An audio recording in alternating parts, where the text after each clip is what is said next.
What's up, humans? Welcome to the Human Music Podcast, where we talk all things music production from music producers for music producers. I'm Luke Rain, welcoming you to episode 57, called Hexis Lets It Happen. Today, we have Hexis in the building. We went live on Dojo TV to find out how he became the dope producer and educator that he is today. He talks about getting through burnout, the change in music during the lockdown, how rappers can help you make better dubstep, and much, much more. Big shouts to our sponsors that allow us to bring you this free content. If you're supporting them, you're supporting us, so hit those links down below. First up, where we recorded this awesome podcast, the very free Dojo TV, where there are producer live stream classes taught by the Dojo Senseis at Producer Dojo. Next up, also from Producer Dojo, the weekly download, where you can learn from our founder, Il Gates, in his private weekly group lessons and get access to over 230 more episodes in the archive. And that's only $20 a month or $5 a week for one of the best to ever do it to teach you how. Next up, guest practices, where you can get high-level mixing and mastering classes from Seth Drake at the Approach Institute. High-key, the best engineer we know. And with guest practices, your first class is free. Finally, Gvngaroo Records music distribution, where you can get unlimited music uploads for under $10 a year. That's $9.99 to get your tunes to all the goons with Gvngaroo. Without further ado, let's get right into the episode with Hexis. Hello, people of Earth. This is Tesco with Rip Kenny and Trap Jesus, and you're listening to the Human Music Podcast. Woo!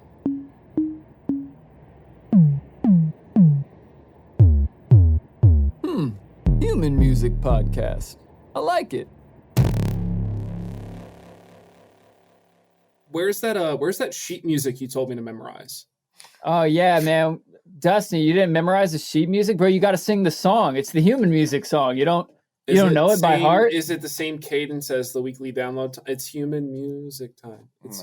No? Dude, that would be such a bite. That would be. That's the Hexis remix. Oh, it's exactly what you'd expect. I only remix what I have to. The cadence is great. We just got to change the words up. Yeah, exactly, right? It's basically like a Weird Al version. It's a weird human music. Honestly, weekly download time. Weird Al slaps, though. I mean, that's not untrue in any universe.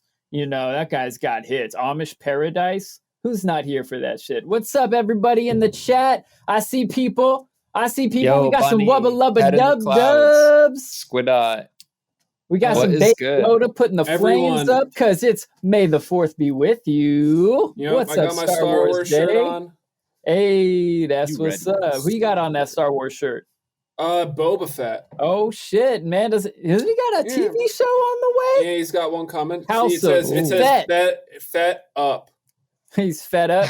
Yeah, I got it at Disney, so you know I paid the premium. Oh shit, son! That's like That's good. that- designer. Yeah, bro, that's that designer drip from the Mickey Mouse Clubhouse, my guy. Oh,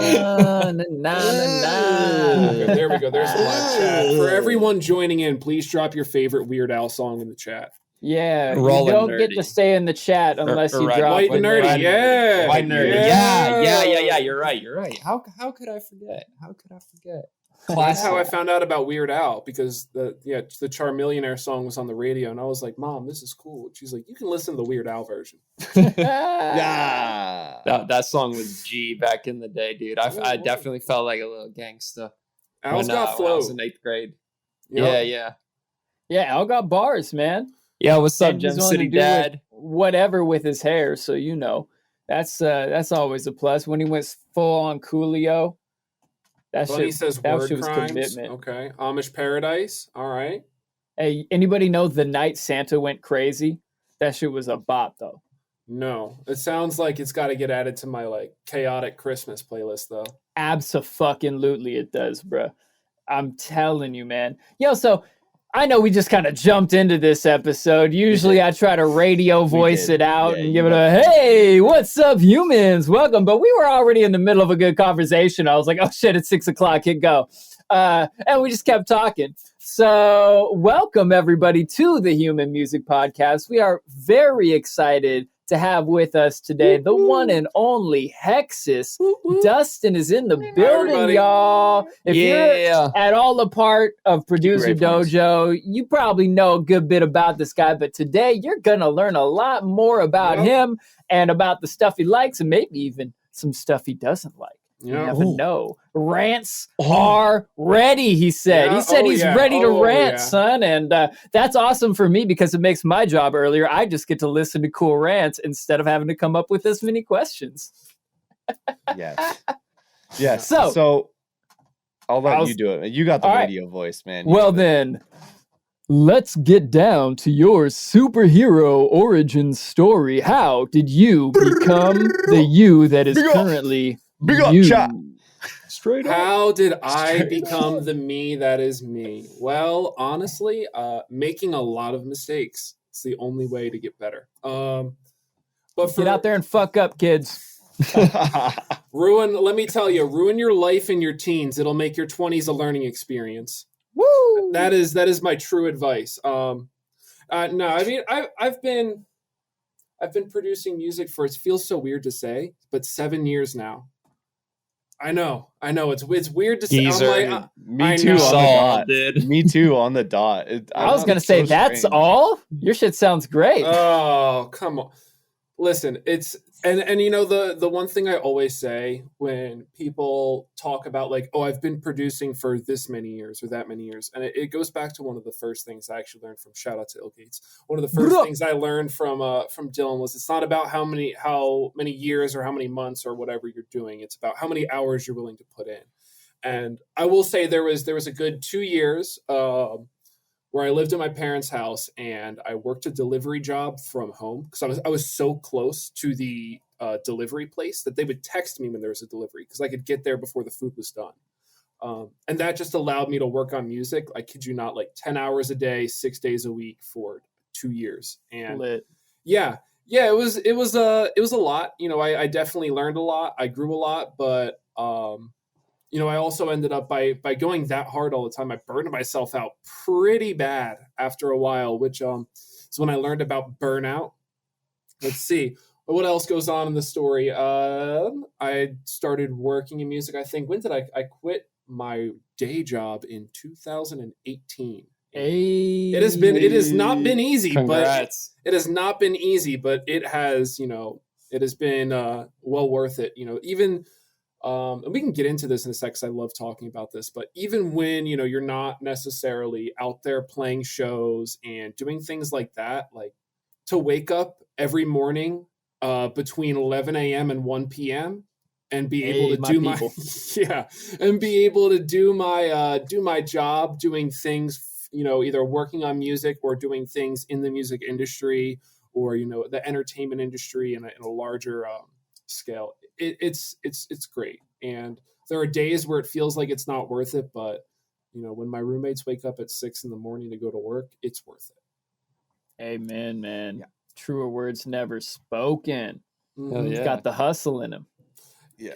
That's the biggest thing, I think. I think, you know, there's a lot of people who are very talented, but the amount of time and effort that's required to put in to like really get over the line, I feel like there's a lot of people who are just short of that threshold, and it's not necessarily any fault of their own. It's a lot. There's that meme of the guy who's like digging in the tunnel and he stops like 3 inches, but it's like that, where it's like if you just spent like the extra half an hour or something a week to like practice mixing, or like it's usually just like one little thing. It's like that's all you would need to like take you over. But I you know, as a sensei, I can say this now because I have greatly reduced my hours. A lot of the things that I like to focus on if I'm working with someone is more stuff like that rather than technical aspects. I've learned that the technical aspects aren't nearly as important as work ethic and, you know, just really creating a vibe. It doesn't necessarily have to be the wildest sound design, but good music is good music. Speaking of that, what are kind of like your favorite topics to go over when it comes to lessons, or is there anything in particular that you feel like you excel at or you're passionate about? Well, I take great pride in being able to say I can mix just about any track in less than an hour and still have 10 minutes to, you know, bullshit at the end. That is my number one. Yes. Anyone, it's like a lot of times, you know, a lot of people say don't start with mixing, but I think when you understand the concept of leveling and just kind of balancing out your track, not necessarily like anything super crazy or like your level 2 stuff like multi-band sidechain or, you know, doing any sort of like mid-side, don't worry about that. Like, if you can get the volumes to be good and you can get everything to feel like it's sitting in the right place with EQs, like you can learn a lot more about where to go. And that's been my experience and the experience of, you know, the people that I've worked with. And it's usually like a pretty cop out first thing to do, because some people might need to focus on their sound design or something else a little bit more. But it's really hard to understand that when you can't conceptualize it as like, in the finished product or how a finished product is going to sound roughly. This is what my sound like. And you can have like this crazy sound design or vice versa. You can have a really good mixed track and really bad sound design, and you'll be able to tell a lot more about what needs to be fixed in the well mixed track versus the track that's not mixed as well. So it's usually something that's like, you don't need to be this fantastic person at mixing and mastering. It's literally just volume and EQ, and you're 90% of the way there. Say that again for the people in the back. You don't need to be good at mixing. It's just volume and EQ, and you're 90% of the way there. Any extra stuff you see people do is to fix problems that happened while they were recording or producing the track. And if they had just saved extra versions of the project, they wouldn't even have to do that. You picked the wrong shit to start if you're pulling out some sort of weird trick out of your ass that you don't know actually how it works, but you think it's going to solve your problem. It's like, what do you mean? 2 OTTs, 3 soothes? No, you need the octagon of both OTTs and soothe. You need 8 OTTs, 8 soothes in line. If you watch, that is my mastering chain. What are you talking about? If you watch a 4-minute Waves commercial, you will see every single plugin you need for mixing, and it's going to be about 32 of them, depending on what the commercial's for. Yeah, I'm just kidding. Just use literally like the other thing, and I will say this. This is very important for mixing. The EQ8 is a great tool for being creative and doing sound design. But I will never use an EQ8 in my mix because it does not. Yeah, hot take. The EQ, it's not a hot take, and I use it in every single mix. Yeah, I'm sure you do. It's a very great creative EQ. Where I get frustrated with it is that the low end cutoff is horrendous. I don't use it for that. It's okay, so. Then my point still holds true. So like let's say I'm trying to cut out the sub on a certain sound. It's going to take me like 3 or 4 of the same exact curve to get the low end to sound like it's gone. And while that's brutal for mixing, I'd much rather use like a Pro Q or something. It's worth the investment when you need to be really surgical. But where the EQ8 shines is in production and using it as, like I said, a sound design tool. Not necessarily going, I need to cut 600 hertz because it's feeling a little boxy, but going, oh man, I want this to be a little like more aggressive in the top end. So I'm going to use a shelf because it's a very colorful and harmonic EQ. At least for me listening, it's not very cold or digital or like, you know, precise. It doesn't create those holes in the phase that some other EQs do. But, you know, that being said, it's still something I would rather use for sound design over mixing. So invest in an EQ. I would recommend Pro Q2 if it might be a little expensive, but if you have that and a utility, mix your song. You'll be good. Also, put a bunch of stuff in mono.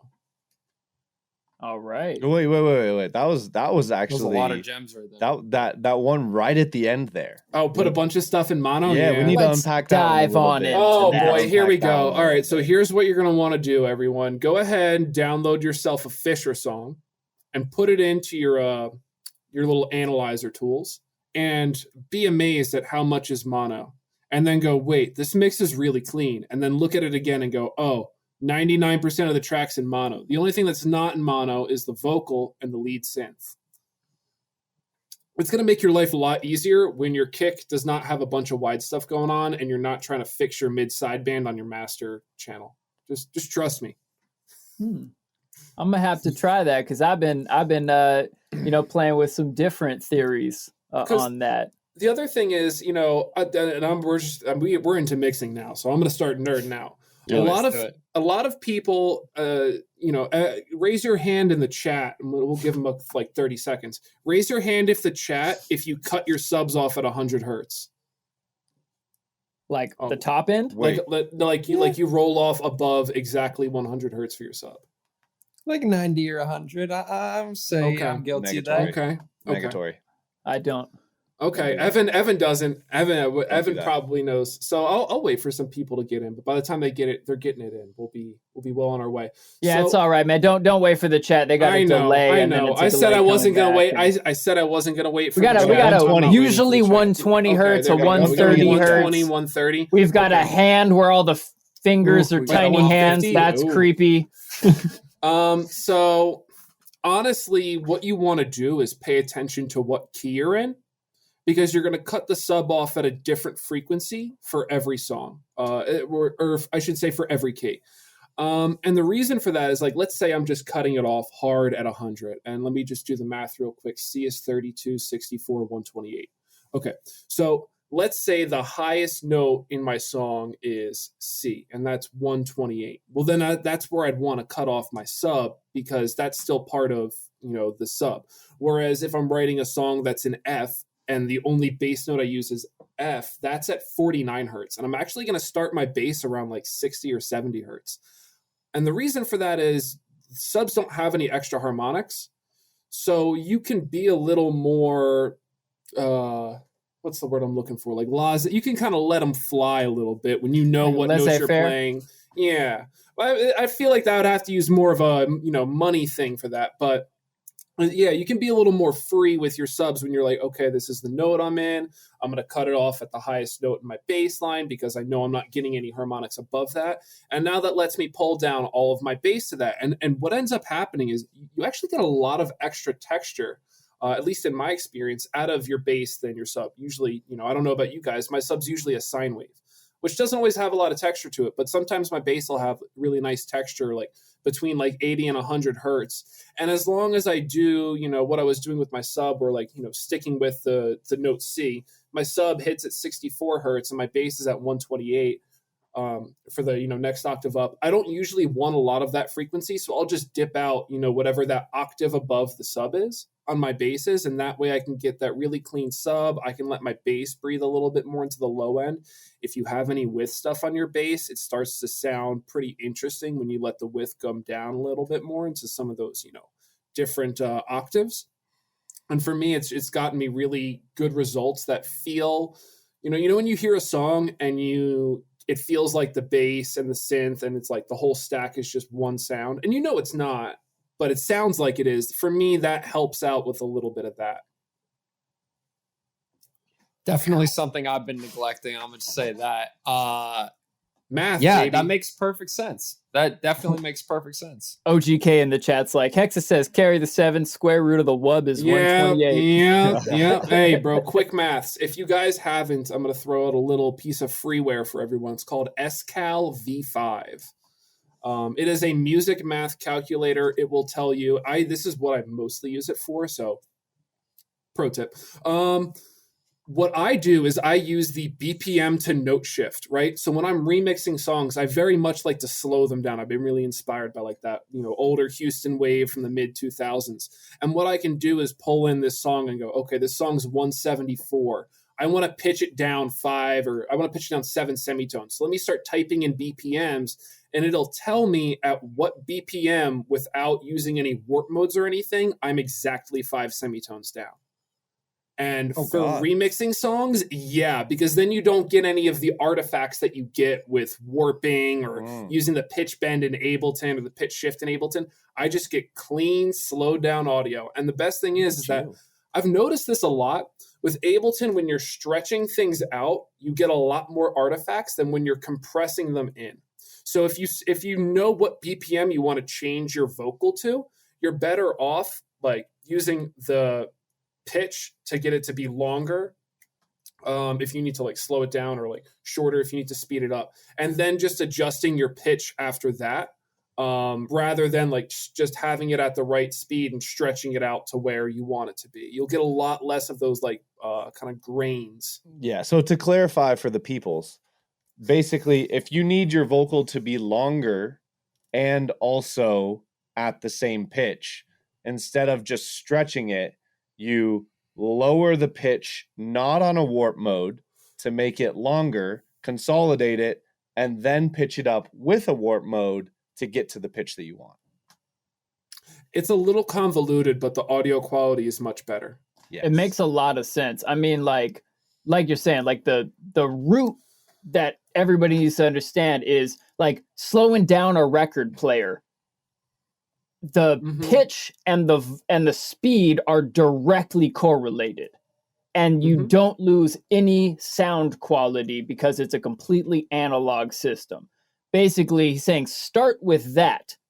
If you need to stretch the time, let the pitch stretch with it so that you're not creating any artifacts there. And then if you need to process the audio further after that, at least you're starting with a cleaner signal, because that is really true. If you're doing pitch and time at the same time and not in the same ratio, it could definitely add a lot of goofy artifacts to your sound. And that's where like formants come into play, and where you have to start noodling around with that to try and get it to sound right again. And like if you mess with the formants, you can get some really good stuff. That's how a lot of like the deep house vocal synths are made.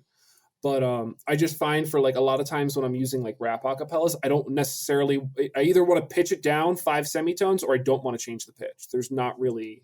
Yeah, pretty much those are the two things. Yeah, male rap vocals pitch down 5 semitones. Shouts out, like you said, Houston Sound, big ups DJ Screw, where you get the name Chopped and Screwed. If you don't know, do your history. Last year there was some TikTok drama off some people thinking that Chopped and Screwed had just been invented. No, T-Pain invented Chopped and Screwed, right? T-Pain. It was T-Pain, right? Nope. Nope. DJ Screw, drinking lean and slowing down records since 1990, whatever. Yo, that rhymed. DJ Screw, dude. That dude's definitely R.I.P. Yeah, bro. Project Pat. Man, I wanted to ask you then. So, are you like? Are you only using warp modes and like not thinking too much about what you're doing when you're sound designing and stuff like that? Because it seems like you're pretty like calculated with your process now. You could say that. You could. I definitely know when there's a better. I know what the better way to do something is. But a lot of times when you're just exploring ideas, it's better to do it the wrong way and know I can go back and fix it if I need to. Yeah, for sure. Because, for example, me doing that whole pitch down, pitch up, like to fix it and then warp thing, that's going to take me 5 minutes. To just change it and hear what it sounds like by changing the pitch, that takes me 2 seconds. So there's a lot of things that like I will go back and fix in retrospect. But when I'm trying to be creative, there's no sense in trying to sound good doing it. I just need to know if the idea is good or not. And I can always polish the idea later. Gotcha. That's a good point. Once you know the song is worth taking that time. Yeah, and one of the things that I like the most, Skrillex said, he's like, when you know the sound is the sound, don't sit around and like wait anymore. Like that's it. You know, just drum with it. And that's a lot of like what I've been doing. Like I will say, like, you know, I'm not the best at like resampling or doing things like that. As far as my sound design, I really focus on trying to use sounds to create some sort of vivid either place in the world or some feeling of time and space moving. And I find that at least for me, and when I listen back to some of the stuff that I've been working on, I feel that it has a bigger effect on the song making me feel something than it would if I were to spend time trying to make these crazy sounds. Could you elaborate a bit what that looks like? Like, do you go in with a theme beforehand and you like go to freesound.org and start pulling shit, or honestly, do you like sound design a very specific way? Just for like sound design or for like writing process? So I mean, like you were talking about, you're more focused on creating a vibe and stuff. Is that like directly correlated to sound design, like working in Serum, or are you like more concerned with like background ambiences and like textural samples and stuff? Honestly, like neither. The most important thing to me is the notes I'm using and the timing of those notes, because that to me is what conveys some sort of emotion, right? My background ambience is going to help support that, but it's not going to be the emotion. My emotion isn't a coffee shop. The emotion is what you're feeling in the coffee shop, right? So I really think that it's more important to have the right notes in the right place than anything else. There's so many songs that are, and you know, there's whole videos on this. There's songs that are quote unquote made wrong, but they work so well because, you know, you feel something, you feel the thing, whatever that thing is. And for me, that's the most important thing with music production. It's not, you know, making something that's clean or, you know, is going to necessarily be a hit, but it's making something that makes me feel something over the length of the song. Yeah. I mean, the whole concept of lo-fi hip hop is that, right? It's like, it's based on, you know, what happened in 90s rap, and like, oh man, well, what if I stack this record with that record and pitch this thing, and that has dust on it and that one crackles. And like, I was just listening to some old Biggie records on Ready to Die, and one of those records, like, I don't want to live no more, like that one has like a loop that's playing, and the beginning of the loop, the record clearly like warps and wobbles, and you can hear it slow and pitch down for the first half a bar and then speeds back up to the time and tempo. And that makes it better. But like, you know, it's not about that shit sounding perfect. It's about this emotion. It created this vibe, this feeling, this, you know, this kind of hopelessness mixed with hopefulness. Like, I'm going to hustle as hard as I can, but I also feel like I could die at any moment, you know? And it's like, that feeling is what is the power of the record. Like you said, it's the emotion behind it, not any bit of perfection that they might have been able to remaster into it. And you touched on something that's really important here, and I'd love to talk to you guys about this and get, you know, your opinions as well. Luke, you were talking about the combined feeling of hopelessness and hope. And, you know, I think that one of the best things a song can do as far as making you feel something is have those, you know, any two really conflicting emotions, or emotions that are both pushing and pulling in a way. And for me, that's a great point of like just creating tension at any point in the track when you want, especially if, you know, let's say your main melody is like happy and your counter melody is, you know, more aggressive or angry.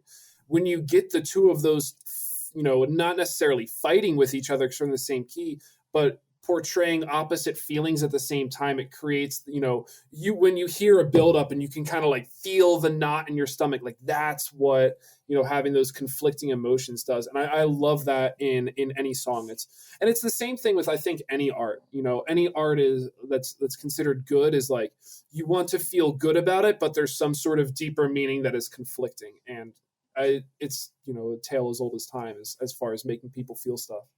Yeah, that cognitive dissonance and that tension is like so human too, because we all feel that on a day-to-day basis. You know, we're grateful for part of something, but pissed off at another part of the same exact thing, and trying to reconcile that is really key to the human journey, I think. I'm curious, do you have any specific techniques to kind of help massage your song into that lane where it has those like complex different emotions, or are you like me where I just like click notes in until I'm like, yep, that's it?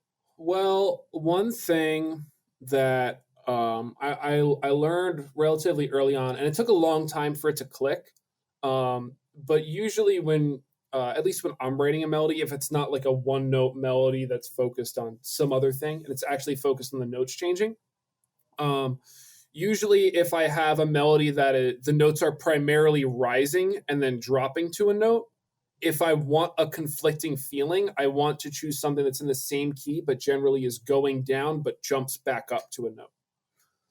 It's literally like you get that polar opposite effect. And that's the starting point. It very much doesn't end there, but that's typically the starting point where like, it's like if you have arpeggio up and arpeggio down, you're playing the same arpeggio in the same key, but you're getting different notes and it's going to feel different.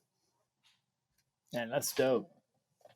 Yeah. A lot of my stuff is like 60 IQ. I used to be like really into like the heady stuff of music production, but now I'm like, what's the fast way to do it? Okay, cool. I'm going to do that. I know how to fix it later if I need to. What's going to get me the result, the quickest? What's going to get me through this writing session? And like, I try and keep it under 2 hours, start to finish. Yeah, man. Isn't it funny how like the deeper in the rabbit hole you get, you realize like how much more shit there is to learn, and how the ROI just doesn't like really pay off for a lot of these things. Whereas like if you get leveling down and you get a few of those basic concepts down, you could set yourself up with the framework where you can just inject creativity into it, and you know that this stuff is reliably going to work, and you can actually start putting emotion into music, getting it out there, maybe recording a video around it or something, and save yourself all the headache of just the dweebery that goes into multi-band compression and freaking effects. Learn how to make sounds like Diplo. Yeah. Hey man, we all went through that phase, I know. Oh, listen. Yeah. I got my Serum playlists on YouTube saved on my old account. It's like 250 videos. Yeah, totally.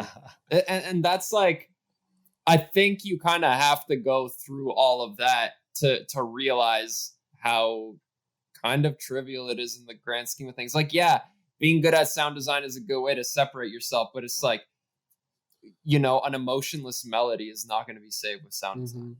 The other thing with that is, Amen. I can't tell you how many people I've worked with that are like, I want to, how do I make this sound from this song or that sound from that song?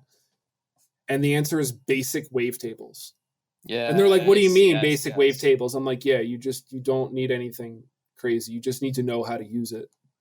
And a lot of people don't conceptualize that at first. My advice to everyone, especially if you're here live or you're listening, is like, learn what happens when you FM a sine to a saw or a square to a triangle. Learn what all of those different sounds are like, because when you hear a sound in a song and you're like, I want to make that sound, knowing your basic wavetables is going to give you a much better starting point than going in there and going, all right, let's figure this out. And what do you think about this? Because I 1000% agree. And I think people don't realize how many rabbit holes there are, even when you limit yourself to that degree. But in my opinion, you have basic shapes, and then you have just white, noisy, nonsensical, all over the place wavetables. And everything in between is some sort of derivative of a basic shape. Mm-hmm. It's like, oh, this one is like a sine wave with 2 cycles where the second one's a little messed up. And this one's like a square wavy with the saw in it. And you predictably know how they're going to interact.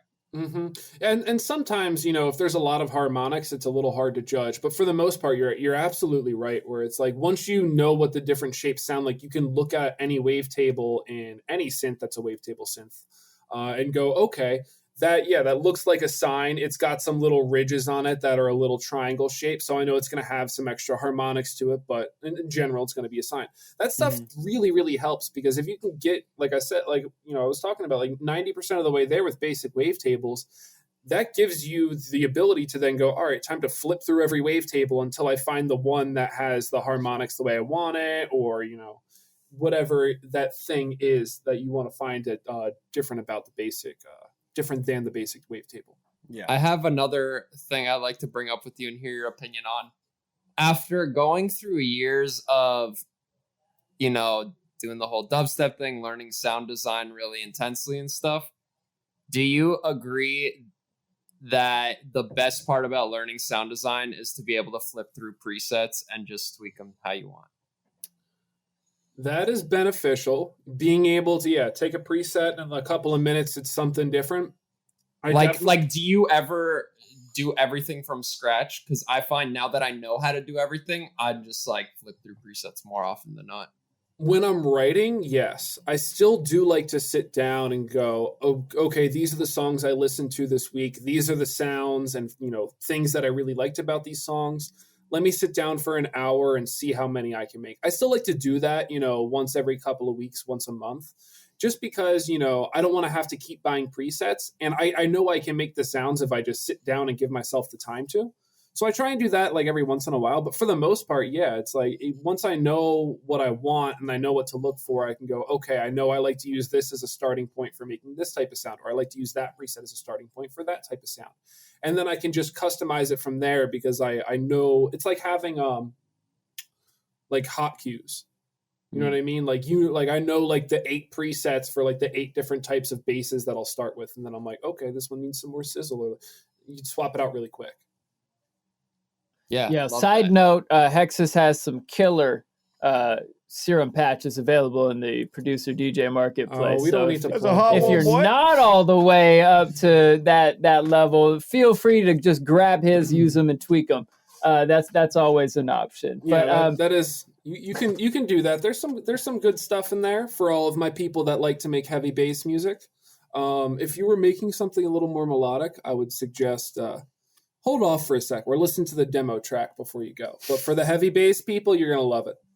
Yes, it's heavy shit. OGK had a good question about FMing wavetables. So when you FM a basic shape into another basic shape, aren't you just creating a complex wave? So wouldn't the result be basically the same if you use one of those crazy waves? To a degree. I mean, yeah, to a degree. In FacePlan, it's a lot easier to see what you're doing to the wavetable when you're applying these effects, whereas Serum doesn't give you that option. So if you're in FacePlan, you can see a little bit more of that. But to answer your question, it's not necessarily about making one of those shapes. Like, yeah, sure, if you know exactly what you want, it's going to be easier to go find that shape. But for the most part, like, I generally don't have a clear idea of like exactly what I'm looking for. And so I just start with my basic wavetables to get something. The other thing is when I'm using frequency modulation, in Serum, it's really more of phase modulation than frequency modulation, but I'm not going to get into that because I don't want to, we're going to get down the real rabbit hole. Phase with the F. Yeah, bro. Yeah, literally. It's frequency modulation with a P. But to answer your question, being able to change the amount and how much frequency modulation or phase modulation, depending on what synthesizer you're using, that's more valuable than knowing what complex wavetable I want. It's also more valuable to be able to adjust that in a couple of seconds than it is to spend 10 minutes looking for the wavetable. What I want to do is just like not spend any time doing anything other than getting from intro to outro. Anything that takes me away from that process, if it's going to take me away, it's got to take 5 minutes or less, or I will lose interest and ADD off into some other part of the song. 5 minute rule. That's big, man. In practice, it's 10, but as soon as or an hour if you're an idiot like me. Listen, the 5 minute rule is great, but when you're really invested in something, sometimes it doesn't apply. And the rule that I've implemented is if I listen to the same loop 4 times in a row without changing anything, it's time to move on because I'm just feeling myself at that point. Yeah. Amen. That is a big one right there. I didn't mean to make you spit out your beer, Evan. You almost did. Because that's so fucking true. It's like if you're listening to it and just sitting there and like enjoying it, you've lost the plot. Like, you should be enjoying it, yes, but you should still be in the flow state of what's next. Yeah, no producerbation allowed. No. Whoa, is that a term? Wait. Technically, if you're mixing and mastering, it's mix and masturbation. Absolutely. Wow. That's kind of catchy. Viewer discretion is advised. Yes. I check the explicit box every time I upload this podcast. Thank you very much. Oh, okay. All right. You know what you're getting into. Back to the musicality of stuff. Where were we? Anywhere you want to go. Feeling yourself. Feeling yourself. Yeah. Feeling myself. Yeah, dude. If you listen to your loop of your drop more than 4 times in a row, you're just feeling yourself. And if you don't do something different in 15 minutes, you're going to take out your phone, post a video to Twitter, and never finish the project. So Yeah, no, that's straight facts. What's one piece of advice you give to, students that are finding themselves in that rut and they're like, man, I got like half an hour, I got an hour a day, but I'm finding myself just getting stuck in this rut where like I'm just feeling myself for half an hour. Thank you. Hey, would you like to elaborate a bit more on that? Yeah. I just want to say first and foremost, I hate loop shamers. For all the loop shamers out there, you need to start using loops. There's nothing wrong with using loops. They're a very good way to get multiple elements of a song put into place in once, especially if you're aware that you're using them as placeholders, there's no like guilt or remorse. If I know I'm going to go back and change this and add my own hats later, but for the sake of me finishing this song, for the sake of me finishing this song as fast as possible, I don't need to sit here and write a hat pattern. I just need to drag in a boots and hats pattern that's going to work, right? So people who are like just kick and snare, I get making that every time because that's where a lot of the kind of the movement or the danceability comes from, excluding the sub bass from that trio of movement. But yeah, dude, if you need to get stuff done, use loops, and if you don't want to use loops, then make your own loops. Yeah, I couldn't agree more. Just don't use that one cashmere violin loop. You know the one I'm talking about. Don't fucking use that one. Anything else? Anybody who has Splice knows that cashmere shit's all over there, and they're dope loops. But yeah, flip shit if it's that obvious. For the people that want to have access to that sort of stuff but don't want the buzz of Splice, I'm going to say this now: use sounds.com, SSOUNDS.com. It's the exact same thing as Splice, but they've got like a 20th of the membership. So all of the stuff that's the Native Instruments one, right? Yes, that is the Native Instruments one. Shameless plug, not sponsored. A couple of my homies from Bounce Gang actually got loops on there. Shouts out to my guy Anatomy. He's got his sick ass like Mambitos percussion sauce on there, and then my guy Smart Boy has smart loops. The dope ass fucking vibes. The problem with Splice is I have a funny story with this, by the way. It's just there's too many people that are on it to get anything that's truly original without doing some sort of deep level sound design or editing. For example, I released a song as Hexis. It was like one of the first songs I released under that alias, and I remember like 2 weeks after the song came out, I got a comment on SoundCloud. And the comment said, "Damn, this Peekaboo remix is sick." I said, "What? This isn't a Peekaboo remix." And he said, No, what do you mean? And he linked the Peekaboo song. We used the same unchanged Sullivan King guitar loop for our song. And this person who had never listened to my music before thought it was a remix of another artist they knew. That was a pretty feel-bad moment. I'm not going to lie, but that was also the kick in the ass. I need to go, okay, maybe I shouldn't be using Splice. They said they liked it. They said your remix is lit, Here's the question. Yeah. Did they like it because they liked my song, or did they like it because it reminded them of a song that they had already liked? But here's the thing. Does anybody ever like a song that doesn't hit some element of nostalgia just right for them? True, but think of how many producers sample the same records and how often they appear on rap or R&B records. Amen. And it's like they still get rinsed, and sometimes they don't even pitch the sample. It's still at the same tempo, but it's like, it's everything else that accompanies it.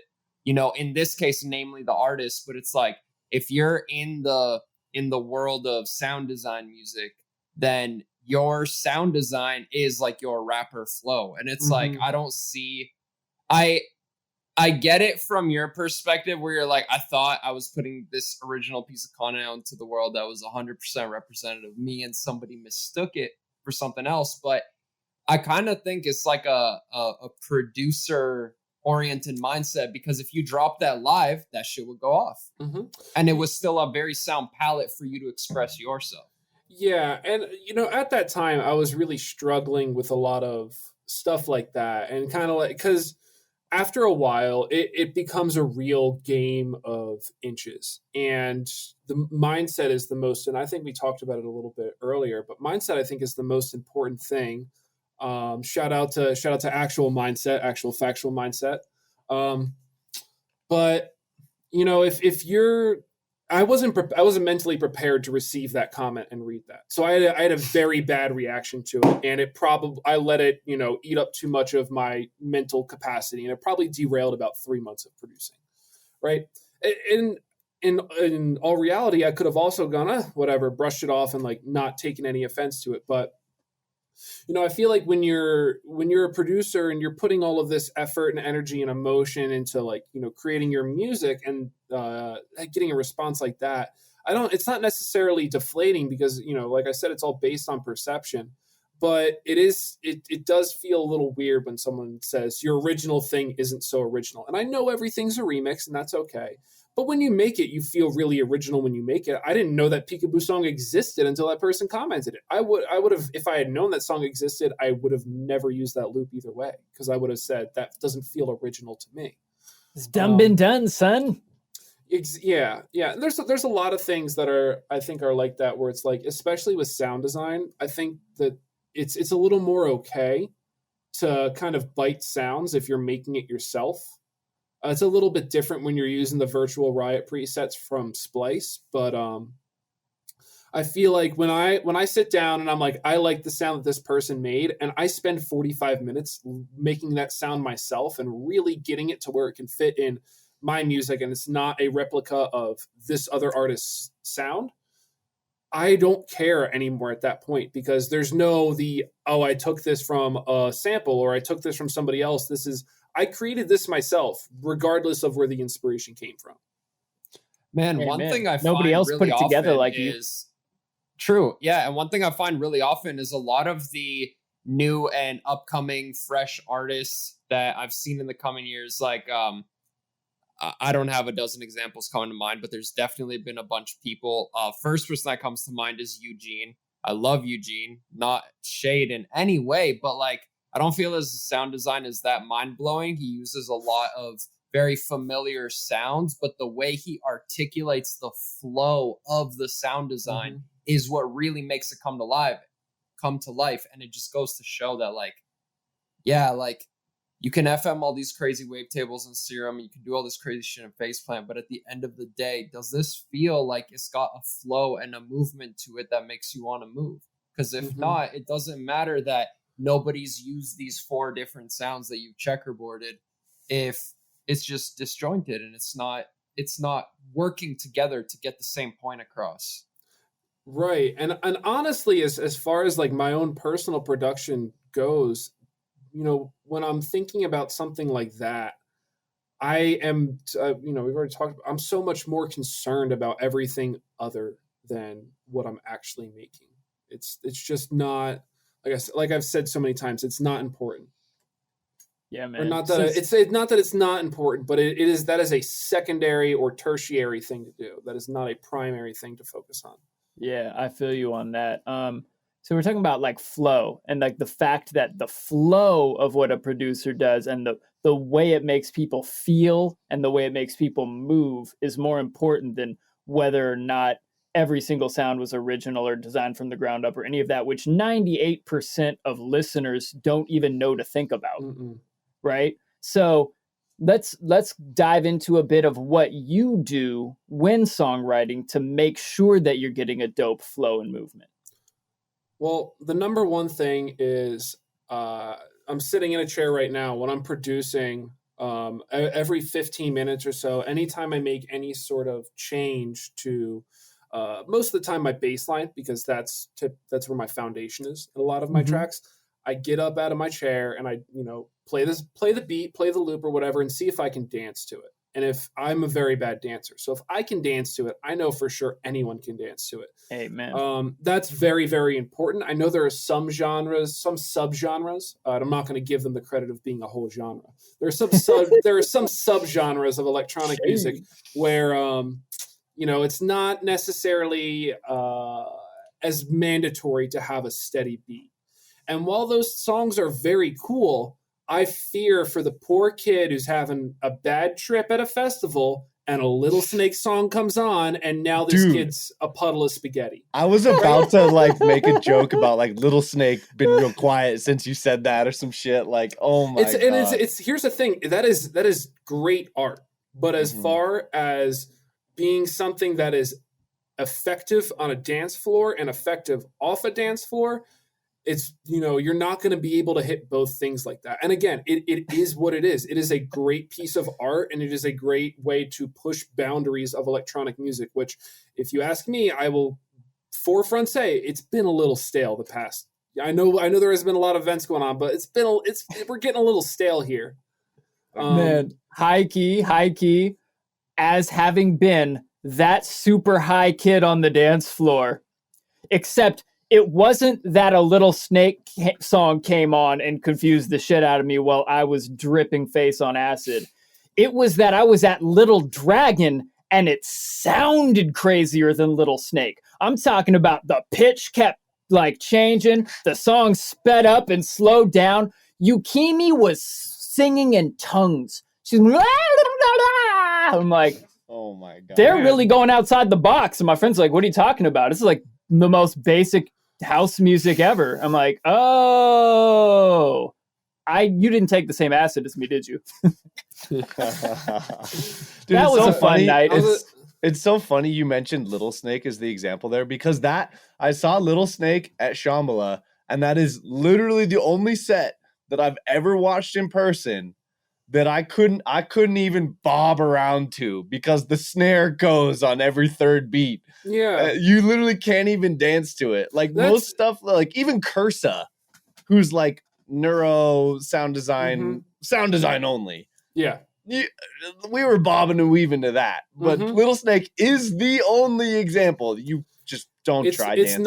It's not the only example. He's just at the forefront of that, new subgenre. Yeah. It doesn't have a label yet, which I love. But whenever someone coins a term for that subgenre of like electronic music, that's like, I think it's a really, really cool wave, and it needs to be explored more.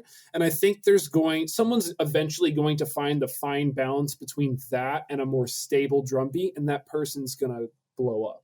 You mean G Jones? Well, that's the first person that came to my mind. Yeah, I mean, in a way, yeah, you're getting a lot of that like similar structure, but I think when you think of like Little Snake, it feels a little more lo-fi, right? Where G Jones is a little more hi-fi. I'm talking specifically about kind of like the lo-fi, low-temp stuff. And this is one of the things that I don't think a lot of people are talking about, but it's really important to think about as especially a music producer. We've all been inside for, a year and a half at this point, for the most part. And one thing that I'll say is there are a lot more people I know that enjoy listening to more chill music after that time, because you're not going to listen to Excision while you're locked in your studio apartment. I don't. There are people that you're a do. True headbanger. Oh my. Oh yeah, I love headbanging. I don't have enough clubs in my house to make it happen. Look at all this hair. It misses flying everywhere. That's why I cut mine. I'm keeping it nice and clean. It was real long. I had to get a cut for the quarantine for the cast.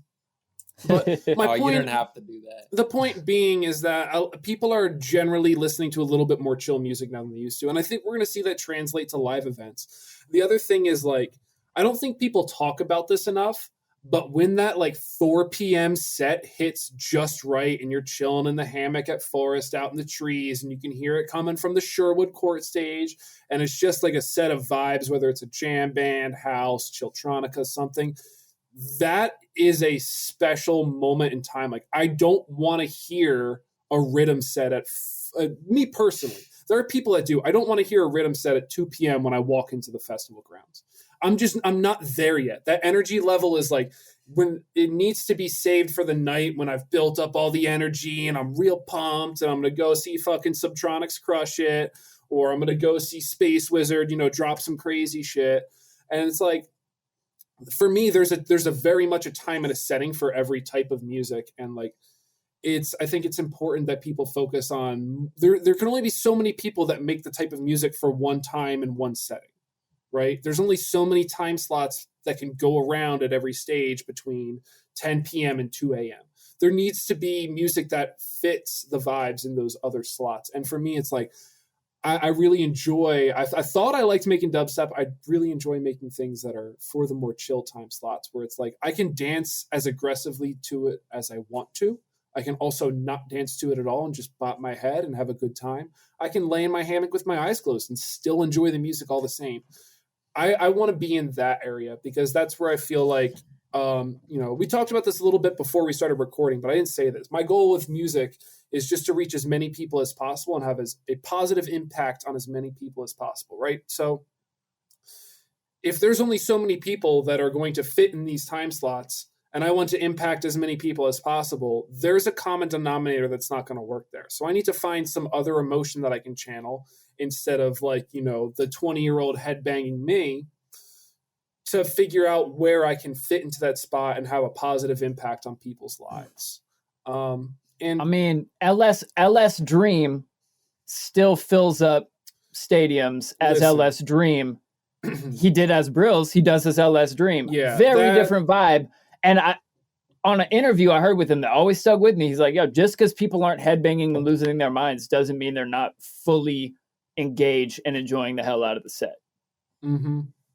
I totally agree. And, he's not just a fantastic producer. He is one of the best DJs I've seen as far as someone who understands where the crowd's at, can really turn the set around depending on what needs to be played. Watching him DJ live in LA was one of the coolest things I've seen because, a lot of people, I just made the switch to CDJs. I used to be an Ableton only person, but I've made the switch. It's much better. Dark side. No, it's not the dark side. It's the easy side, the comfortable side, and the you can actually B2B side.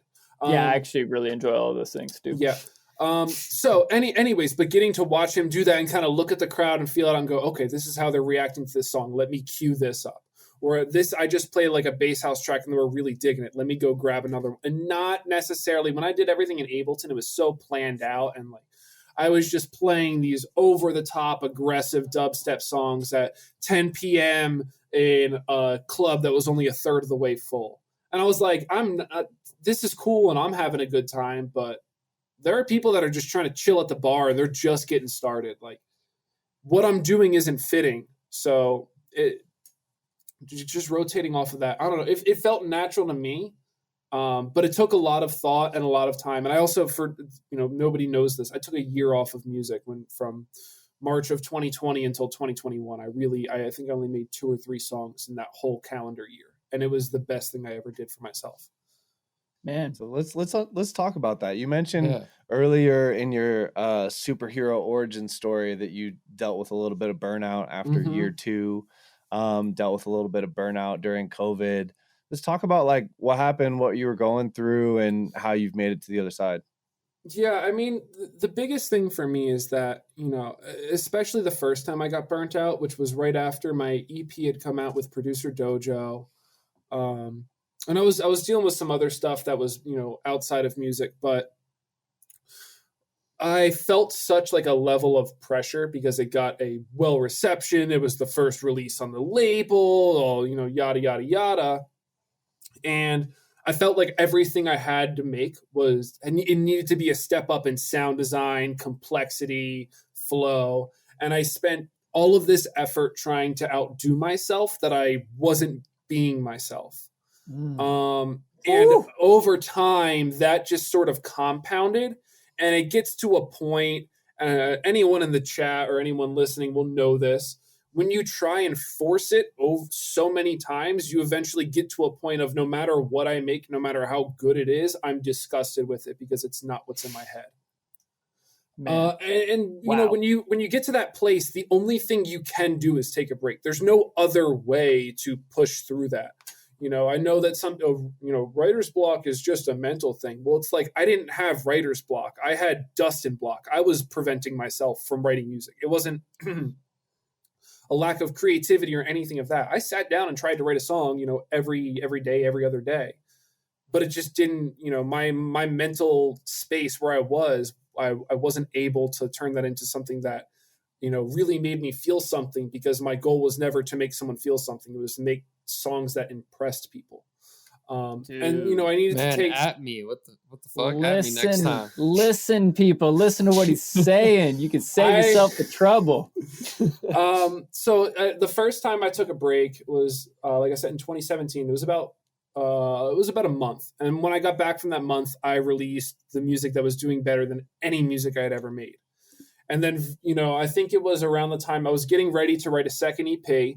And this is like a bit of a more of a story about me personally than like music, but I'm getting ready to do these releases all the time. You know, I'm still having disputes with the record label because there was another producer that went by Matter. He was a house producer from Australia. He wasn't getting any plays. We can cease and desist him. And I was looking at his profile, and he had a couple of my songs. My songs didn't have plays where I'd, you know, maybe I could get 60 cents a month from Spotify, right? Nothing that's going to change my life, right? And I was looking at this guy, and I'm like, this guy gets 1,000 plays on every song. He has albums being released back to 1999. This is someone who does this for a hobby and genuinely loves it. I'm not going to cease and desist this guy because it's just wrong for me to do that to him. This is his platform. He has his own little small group of fans in Australia, I'm sure. But this is someone who very clearly makes music because they love it and they have the ability to. And, you know, when I was put in the position of like, I could either keep releasing as Matter or change my name. But if I keep releasing, I have to cease and desist this guy and get him off of Spotify. Emotionally, I wasn't okay with that. I said, I'll take the L. I chose the name that was already taken. I picked a really bad, you know, artist name that you couldn't find me on Google. You couldn't find me on Facebook. The wrong links would show up for everything. Hard to SEO Matter. Yeah, exactly. And I switched it up to Hexis. And that, you know, I spent a lot of time doing that. I got to do a lot of cool stuff in After Effects and learn about that. But ultimately it was the same thing. I kind of went and I was like, okay, well, this dubstep thing isn't really working. You know, there's other people that are now making the same music that I was making that are much bigger than me. So I'm not, you know, the forefront of anything. I'm an afterthought of something. And that's how I felt. And that again, perception, that probably wasn't right to be thinking that at the time, but it was how I was feeling. So I was like, I need to go polar opposite. I need to go from this melodic bass music, whatever, to like this dark mid-tempo aggressive sound that's like 1788L. And I did the same thing. I was like, how can I make this music that impresses people? And how can I channel this one emotion the same time over and over and over again? And, you know, I started preparing for that project in 2018. I think I released the first song in September of 2018.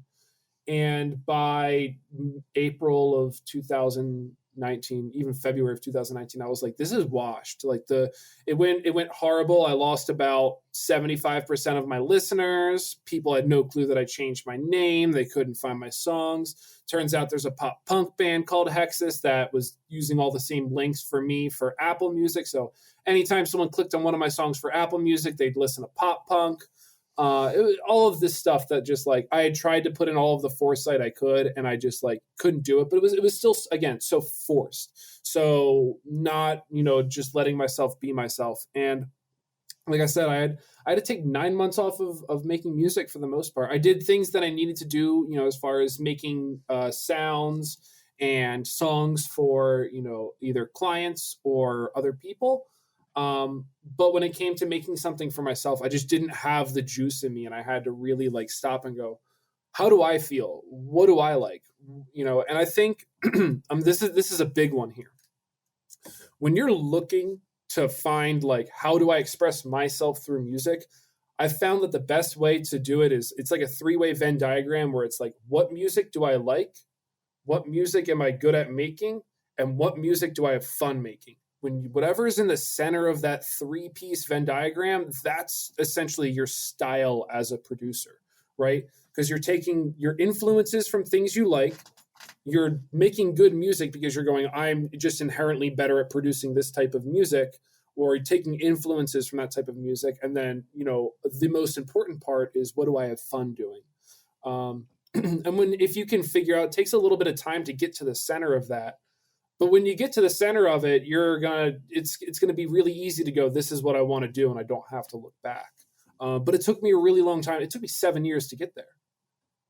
Yeah, man, I feel you, bro. Like that's real, man. Like that leans into something I tell a lot of my students these days, because it's kind of coming on the heels of some big realizations, just like you're saying. Like I realized, and with a lot of help from Ill Gates, like I was making music to attempt to impress people as opposed to making the music that I like the best. So I'm saying, like, what are you already good at? Lean on your strengths. Like before you started at the dojo, what did you do? Did you play guitar? Did you sing? Did you really jam on bongo drums? Like, what was your thing?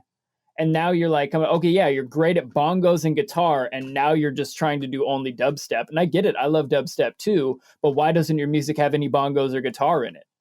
You could have bongos, guitar, and then get good at wubs, and then wow, you're the only one doing that. Why would you do that when you can drive yourself insane instead trying to compete with virtual right? I think some people enjoy the chase of like trying to be the top producer in subgenre X, right?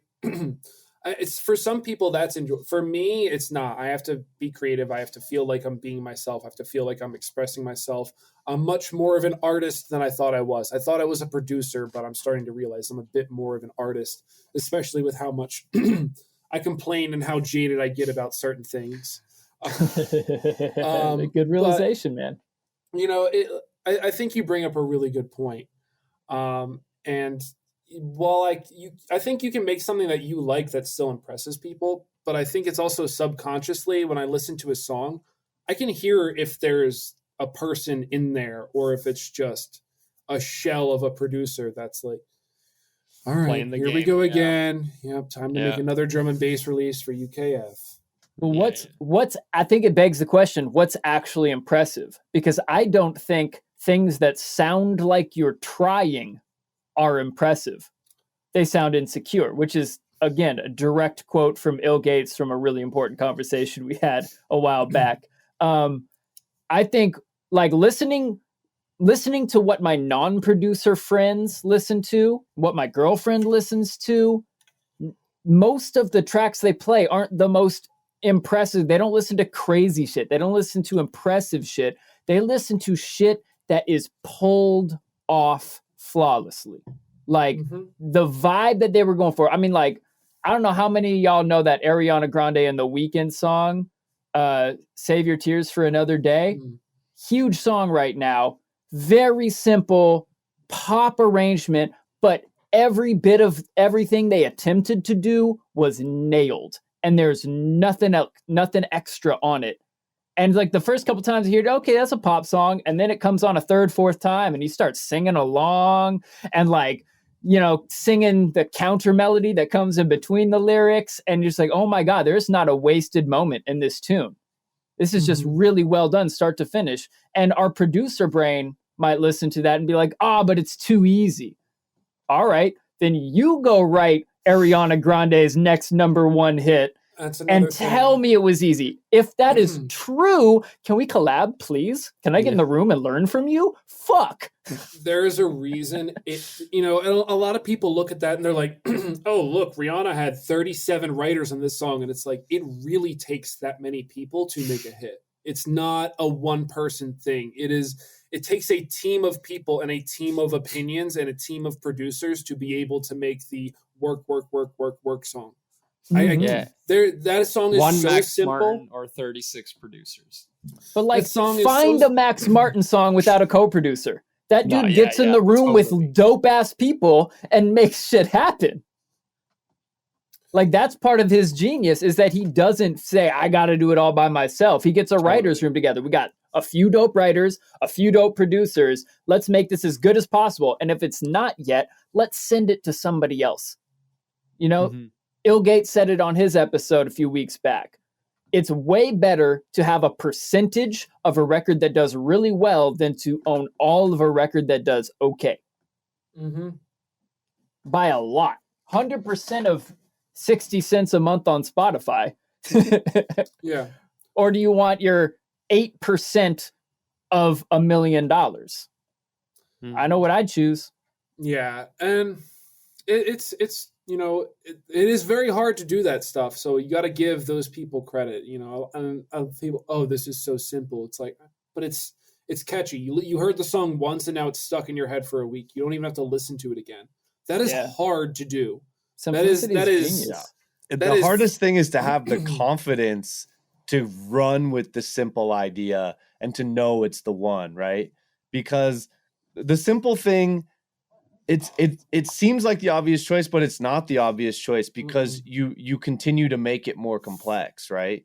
It seems such like an easy thing to make, because technically those notes and that thing, like, yeah, it's not that many parts. To remake it would be easy, but to be the person that was like, yep, this is it. We don't need anything else. We're running with this. I know it's simple, but it's catchy as hell. That is way harder than anyone gets credit for.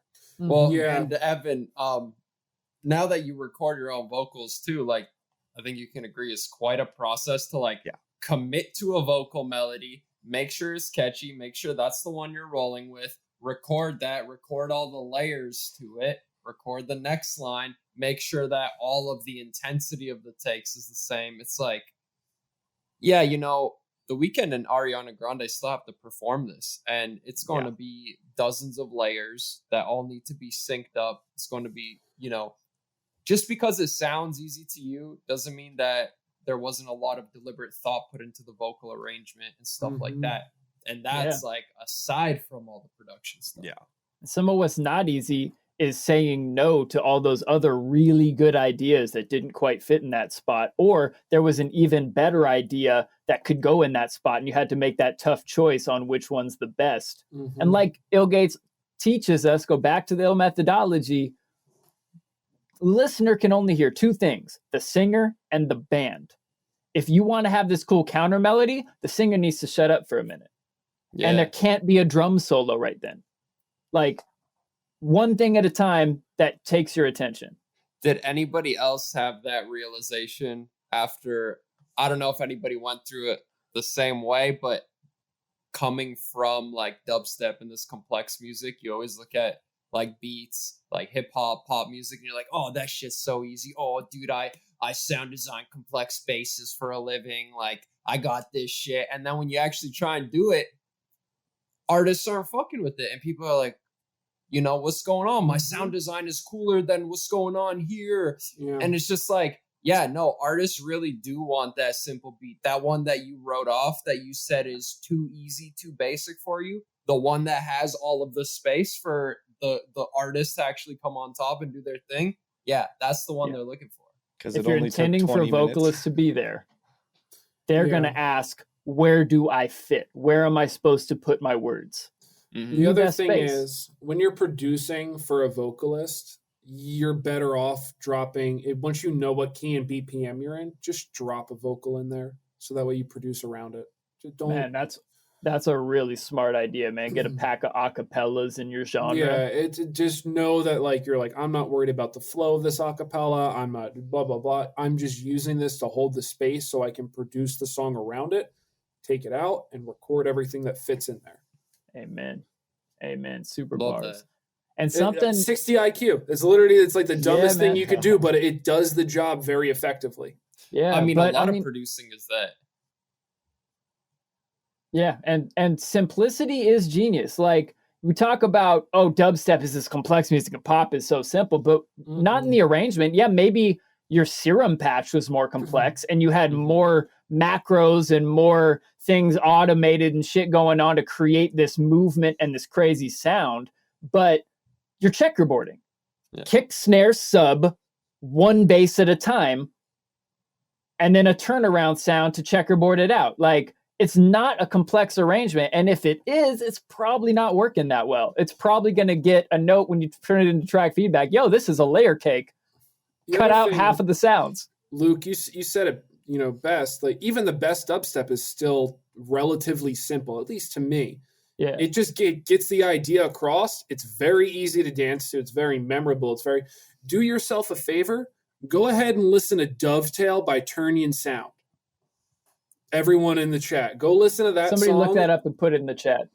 Okay, I'm not going to do it right now, but it's somebody else. The bass goes wah wah wah wah wah wah wah wah wah wah wah wah wah wah over and over and over again. And let me tell you, it gets stuck in your head the first time you listen to it.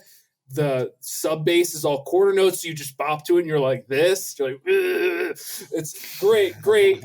Shout out Turnian Sound. That's lit. This is the second time I've referenced this without remembering who said it. It could have been Luke. It could have been Jack Moonsplatter. I don't know. But we were having this conversation on this topic of like dubstep and rhythm and flow and stuff. And Dustin, I want to know your opinion on this, but this seemed like a mind shifting realization of the simplicity of dubstep, in that all of the best dubstep tunes are just a real nice rap flow enunciated with cool sounds. That was Jack. I'm gonna give him full credit. Okay. Moonsplatter shouts out, friend of the pod. Yeah, the other and having, for me, when I'm producing dubstep now, having a acapella makes it a lot easier to make like catchy dubstep, because it's like, the other thing is, this is a spicy one here for everyone that's still with us. Yeah. So basically, and this is I kid you not, I'm gonna say this and you're gonna go, oh. So what I do when I'm producing a song is I like to find acapellas of rappers that have very, very good flows, right? That's what it's all about. You need the flow to be able to dance to it. Rappers already do that. So I find a rap song, and what I do is I take the song and I go on Ableton, beats mode, go forward and stop, transients, 0. And then I've, what's the word? Command J, Control J, consolidate it. So I consolidate it. And then, see, I know the key command. I don't know the name of the actual thing. You got the important part. So I consolidate it, and then I just have all of these little clicks throughout their flow for the whole song. Now what I can do is I can turn those clicks into a drum MIDI, right? Because they're all just transients. Yeah, you see where I'm going here. This is so now I have Drake's flow, but in just MIDI of where all the notes are supposed to be. And obviously, I'm not syncing it, I'm not warping it, I'm not quantizing it. But now what I can do is extend those notes to be as long as they need to be, put the notes as whatever melodies or whatever melodic notes they need to be, if they're not all the same note. And just like that, I have a banger. It's that easy. It's for you to just go, okay, this person has great flow. Let's turn it into dubstep. Because I can make a remix. I could make a dubstep remix of that rap song. But I could also just take their flow and make my own dubstep song. And now I can release it on Spotify. Now I can, use it to promote. I don't have to keep it as a remix and only play it live. And if you wanted to do a mashup, you could totally just drop that flow back in there, and it would totally fit into the groove of your song. For everyone still listening, Dustin, you should have charged money for that. That's something I've said that. That's the first time I've said that out loud. Yeah. That's a really good one. So everything's a remix, right? Okay. Yeah. Speaking of same things, I just want to stick on this. If I don't post this song in the chat, another song very similar to like Turning Sound Dovetail, Flodan, Welcome to London, Jay Sparrow remix. You want to hear like proper neuro, what it's supposed to feel like? Go ahead, put that on. That's a very, very good song. It's also it's literally like what we're talking about. It's 160 BPM, but it's got a dope beat and a great rapper. Shouts out Flodan. Super cool, man. Anybody that's in dubstep, we've mentioned a couple times, but definitely check out that documentary called All My Friends Hate Skrillex. Something along those lines, where they talk about the origins of dubstep. And it used to be way more flow heavy, a lot more minimal, a lot more laid back. Kind of like dub music. Yeah, I mean, I won't give away too many spoilers. I highly suggest people check that out. But yeah, it's like, even knowing the origins of where it came from gives you a lot of insight into, how to ironically inject some freshness into the modern sound, because like everybody's moved on from that. And there's this large demographic that is very nostalgic for that type of sound, or is already familiar with that. It's like a total untapped I wouldn't say a total untapped area, but it's like a lot of people aren't exploring that because they're too busy in that state of their production journey that we talked about earlier, where we were all miserable and chasing the wrong things. And, I'm sure it makes some people happy, like Dustin said, to be the best at X genre, but it's like, it's a very competitive game. It's so a job many people at that in point. your lane. It's like traffic in like not the Western world, basically like anywhere else, where it's like everybody weaving in and out and you're trying to find your place, versus carve your own lane. You got a free road and you can just speed down it. Do you want to hear a real spicy take? Oh, yes. Yeah. No, it's not. It's okay. It's okay. It's a very good take. Glasses of milk ready to cool history this down. history repeats itself, as we all know. It's visible in so many aspects. Life imitates art. Yada yada yada. Mhm. Right now in electronic music, we're in like, and I'm going to reference classic rock because it's really like the basis for the looking at the evolution of a genre. We're very much in electronic music in like the 80s hair metal kind of phase right now. Oh man, It's We need a lot grunge. that here's the thing. We're kind of we're there in the sense that like the pioneers have already pioneered the basis or the foundation of a lot of like dubstep, trap, et cetera, and right now we're kind of in this thing where it's people are mixing and mashing these genres that already exist together. They're not necessarily creating anything new, but they're very much. Look at me. I got the metal hair. I got I'm the DJ in this hotel doing that thing, playing that show with this crowd, and it's very much a kind of like as far as electronic music right now, and a lot of the branding that I'm seeing is very much like look at me, not listen to this, listen to this. And that there's nothing wrong with that. I think it's absolutely necessary for the growth of a genre. Nothing's going to change until the people that are making music are sick of the music that's being made and they're challenging it to do something different, which is why I'm like commending these artists like Little Snake that like I said, it's like, for example, let's talk, like, going with Luke, you mentioned grunge. Let's talk about, the Melvins and Nirvana.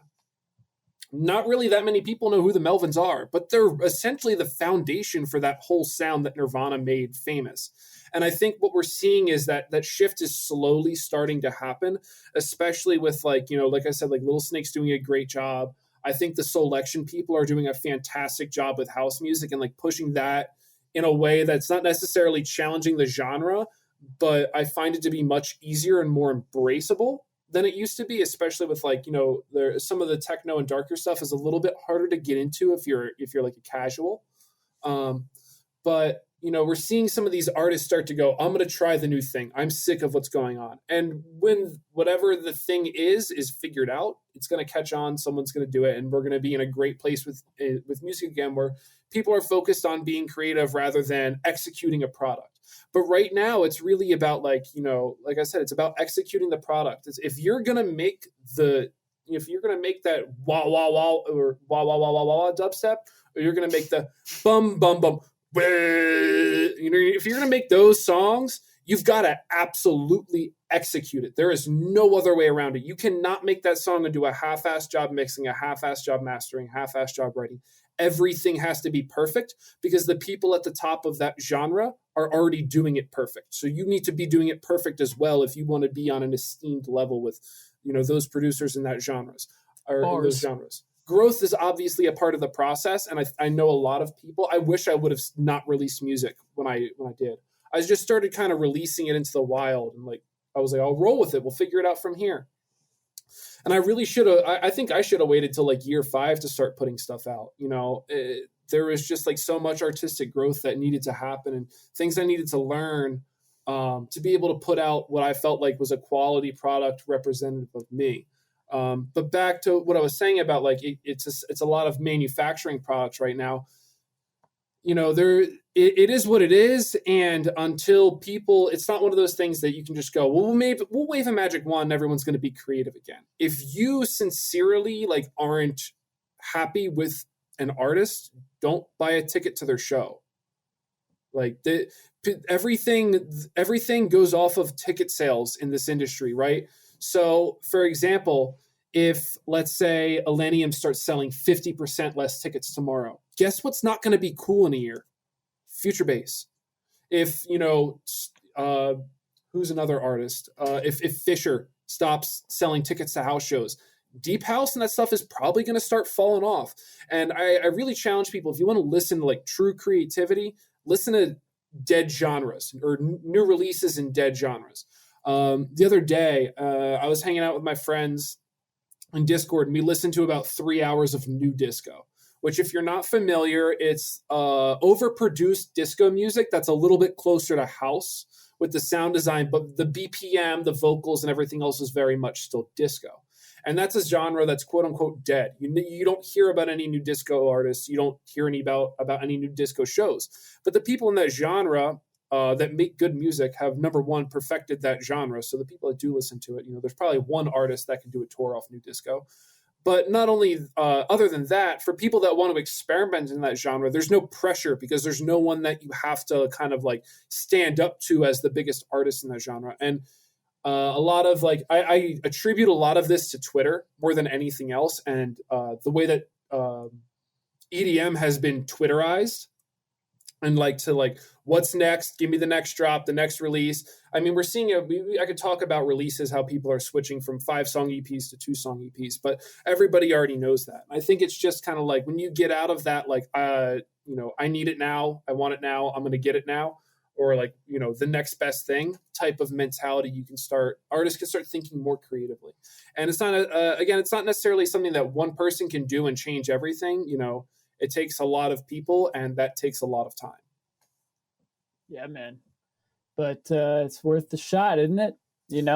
Come up with something that's really you and that's, not in such a saturated place just because you're trying to imitate this long line of people. It's like, well, all the DJs at my local EDM night all spin rhythm, so I better spin rhythm if I want to get in there with them.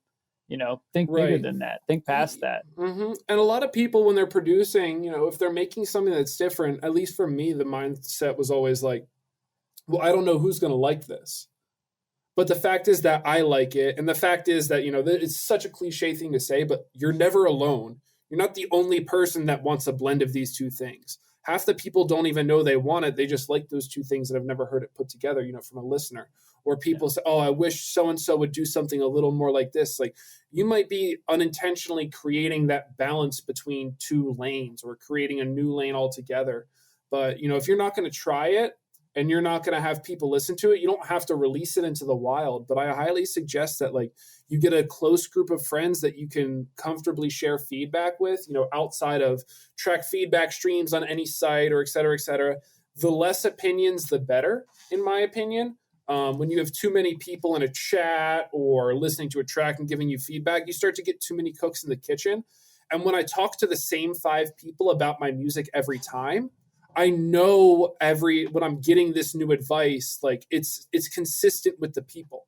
And I'm not taking, the other thing is, if you're going to people for advice, don't go to people with a music taste for advice. Go to people who have no particular taste in music, who just genuinely enjoy music.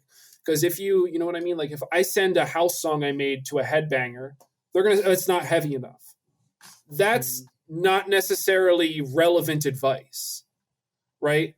And again, that's why I try and shy away from track feedback streams and things like that, because I don't think anyone should take my opinion for more than what it is. And that's an opinion. I firmly believe that if you have a group of a couple of friends that you can send stuff to and get regular feedback from, and not necessarily people that are producers, but just people that are music enthusiasts, you'll get much better feedback as far as what actually needs to change in your song. Not some douchebag who knows more about compression than you, so he's going to rub it in your face. Yeah, that's definitely a strong distinction to make. Having a mentor, in the dojo, getting feedback on a track from somebody who you trust on how to up your technical game on certain things is very important. Yeah. But a completely other very important thing is people who don't know how to tell you that you have too much 3K in your lead vocal and just tell you about the vibe and whether the song works for them or not is so important. Yeah. The piece of advice that is way more beneficial is, I just didn't really feel like that section worked. They don't know why. You probably do. You probably had a sixth sense for this shit ain't working, but I'm going to put it in there anyways.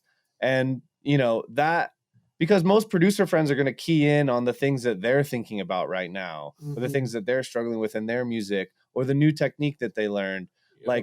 You lose the macro when you're a producer. And that's I couldn't agree more with what you said. Yeah. I wanted to touch on something that you also mentioned, as well as the productization of mainstream electronic music. And I couldn't agree more. one hope that I had, and I want to know if you agree with me, is that through COVID, when everyone's been at home, if you're putting out productized music, people at home aren't really like, you got to hear that stuff at a festival with your friends who all love that music, and that way you can appreciate that new drop, which was just a little bit heavier. Do you feel like there's going to be a reset there? Well, I talked about that a little earlier, where I said I think people in general are listening to a little bit more chilled out music, not necessarily over another type of music, but for sure more than they used to. You know what I mean? You can't listen to the same festival songs when you're stuck in your, 2-bedroom apartment or, your room at your home. The experience isn't the same. And people are ultimately going to start to drift towards something that fits the setting and the feeling more. So I think we're going to see a little bit of that. Zed's Dead put out a down-tempo chill-out album. Enough said. Yeah. And the other thing with that is, like, as far as the productization of it, it's definitely a thing, and it's definitely a thing to be aware of if you're trying to break out into the scene in a particular genre or something. But there are definitely genres of music that have been fantastic for like live streams. One of my good friends, Ian, he goes by Mize. His music is fantastic to watch on a live stream. You can enjoy it all the same. Same thing with artists like Skeller or Dead Crow, like the wave music.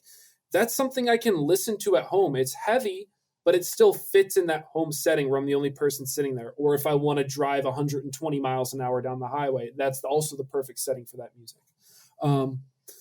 But, that being said, it's something that I think is going to have an effect. How much of a lasting effect, we'll have to see after this festival season.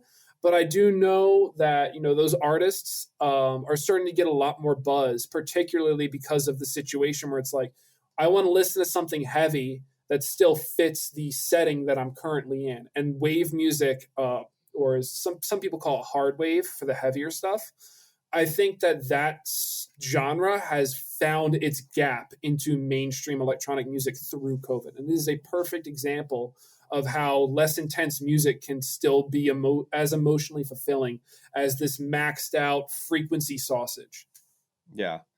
Yeah, it's definitely, I feel like I've seen the writing on the wall come in about this for a while, whereas you talked about, it's like the hair metal phase of electronic music. Like, it started with Big Room, and it's only got more commercial kind of, there's just tracks that they're just kind of cringe, and and like, not necessarily that music is going to become more chill, because like I have friends, like I got one friend, love him to death, but like most of what he listens to all day, all the time is just death metal. That's just what he fucking likes. And he just pounds his eardrums with death metal all day. And I actually appreciate the fact that, like, no, this is what I like. I know it's heavy, but like, this is, this is what I'm into.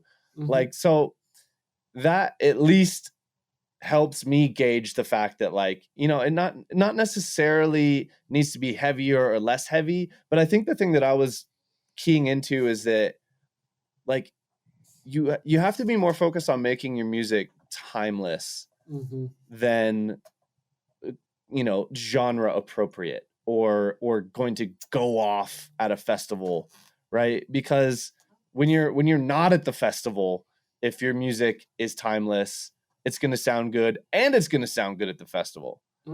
And when the future of live music is still, where's it going to go? It's uncertain. It felt like the logical progression to put an added emphasis on that, which is coming back to a point you made earlier, why I still spend 90% of my time doing the notes and the rhythm of the notes more than fucking anything else, because that has to be right first. And then you can figure out the rest of how it's going to work. But it's, Yeah. No, that's all facts right there. I'm curious, Dustin, are you into hyperpop at all? And what's your thoughts on it? I keep hearing about it. If you put on a hyperpop song, I'd probably say, oh yeah, I know this song, but like I'm pretty out of touch when it comes to a lot of subgenres. There are some things that I do know about subgenre wise just because my friends make it, and that's the only reason I know. Like I found out a couple weeks ago, there is a subgenre of deep dubstep that is unofficially titled chainsaw music. Because it's like deep dubstep, and all of like the dubstep sounds are kind of like those like starting a car chainsaw sounds where it's like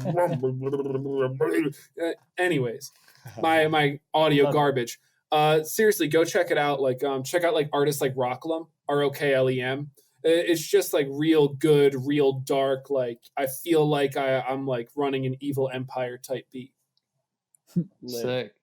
Yo, so you took a year off from like, you weren't out of music, stopped. You were still doing you're doing lessons, you're working with the dojo, you're working on music for other people, things like that. You're doing a lot of stuff over the past year. But then at a certain point, you're getting back into figuring out what your next wave is. I wanna seg into that at this point. What's the future of your music, Dustin? The future, is it going to be Hexis? Honestly, dude, I can't tell you. You know, I could wake up, and that's the thing. Like I used to try and plan so many, as I've talked about throughout this episode. I've planned out so many things before, and the over planning was ultimately my downfall as a music artist, not necessarily as a brand, but as a music artist, my downfall was over planning and really forcing myself into a rabbit hole. So honestly, like I have a lot of songs that are, kind of just sitting on my private links. I've got like 10 or 15 songs and I like them all, but like none of them are really fit into the same genre. I kind of just make whatever I'm feeling. One day I'll make like a deep dubstep song. The next day I'll make a house song. I'll make a pop song. It's really whatever I'm feeling. And I'm having a hard time, at least right now, conceptualizing like, even though this is all very different, does it still fit inside of a some sort of box that can be labeled as a music project? Or do I have to look and maybe outsource some of this stuff to other people for the songs to reach their maximized potential? Because I've said that a singer or something. Yeah, either finding a singer and like removing the vocals I had, or maybe I need a rapper, or like the song is just better as a rap single than it is as a electronic single. There are all sorts of things like that just need to be taken into account, again, when my goal is always to reach the most people and not necessarily worry about getting the most credit. There was a big switch in my thinking that helped, but that's sort of where I'm looking. It's like there's no real path. I can tell you that I probably sit down and write like one day a week right now, just because I have a lot of work going on. I have a lot of things that I like to do to enjoy my life as a person, and I don't want to burn myself out. But I get my sessions in every couple of days. I only have the one writing day, but to answer your question completely, I don't know. I don't want to know, and I kind of just want to go with it and see what happens, because if it's meant to work out, it'll find a way to work itself out. And as soon as I try to be successful, I'm not successful anymore. Whew. Amen, dude. Man, just couldn't have said it better myself. Man. I love it, bro. Dude, I'm in one of the best places I've been. Another thing that you mentioned, one of the things that was ultimately like hurting me as a producer, and I mean this in no way of shade at all, the amount of mental energy of just like working with people in Ableton all day, multiple days a week. There used to be days where from noon to 10 p.m., no breaks, I would be one after another, after another, after another. And when you're sitting in Ableton, dude, I don't know how I did it. It was dude, when my voice hurts after like 3-4 hours. 10 hours. I can make it work. Yeah, especially like back in like 2018, the last couple days of each month, it would be anywhere from like 8 to 10 a day. Wow. And on that note, everybody in the chat, please book your sessions this week or next week. If you want to avoid that. Be nice to us. Most likely, you're not going to be able to book one with me. The point I was getting to is when you spend all of those hours helping people learn to produce or get better at producing in Ableton, those are still hours I'm spending in Ableton. when I've taught someone, when I teach more than one lesson in a day, I don't want to sit down and work on music because I just spent 2 hours minimum in Ableton. And, you know, part of me finding how I could be creative is when I gave myself the time to be a producer instead of putting myself as a music educator first and a producer second. That's when I really started to find my voice or my sound as a producer, not necessarily finding the sound that I like to make or that I think I can make a career off of, but finding things that I generally enjoy making. And regardless of what happens with the tracks are, you know, intrinsically fulfilling to me. And I have the utmost confidence that if I keep doing that, it will find a way to work itself out and I don't need to think any deeper. Bars, bro. Yeah, shit, man. bars, That's a dude. bow, man. Tell the people how to follow you on the internet so whatever you come out with next, they'll be aware, man. You don't want to follow me on the internet. I just post memes and talk shit with my friends. I highly enjoy following you on Twitter, so I'm gonna let you let the people know. It's Twitter. Everything is at Hexis Music. That's the one social tag I got. So you can go at HEXISMUSIC. Boom. I think the only discrepancy is Instagram may have an underscore in between Hexis and music, but I don't use Instagram. You're going to want to follow me on Twitter if you want to keep up with me in any way, shape, or form. Amen. All right. Thank you, all the ninjas in the chat. Thanks to all the humans big up, chat. Big on up. the internet. Now to everybody, big old peace and peace among worlds. Hey. See you later, everybody. Hey, have a good night. Woo.